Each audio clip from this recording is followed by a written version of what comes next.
हे मग काही चुट्टी मेहनत मार राहिलाय.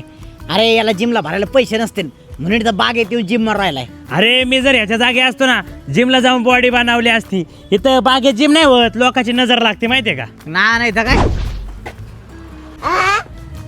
बघितलं का बापाच्या दुकानात का थांबलाय. अरे बाबाने लाडून ठेवला नाही म्हणून माजला यो. अरे मी जर ह्याच्या जागी असतो ना असा टाइमपास नसता केला. मी ना झाडून घेतला असतं, पण ह्याला काय कळणार आहे रे. जाऊ दे आपल्या काय करायचंय. होय थांब बघ ना कसं पोरांसंग गप्पा आणत बसलाय. अरे परीक्षा जवळ आली. अरे अभ्यासाचं काही भानबीन आहे का नाही याला. अरे मी जर ह्याच्या जागी असतो ना अशा गप्पा नसत्या मारल्या, घरी गेलो असतो, अभ्यास केला असता, चांगले मार्क पाडले असते, आई बापाची माने अशी ताट केली असती. पण ह्याला काय कळणार आहे रे. नाही तर काय. चल जाऊ दे, ते सोडून जाऊ दे आपल्याला तरी काय करायचंय.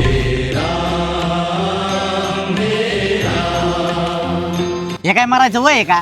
अरे तरुणपणातच मेला. मी जर ह्याच्या जागी असतो ना 90 नाही 190 वर्ष जगलो असतो. बोल.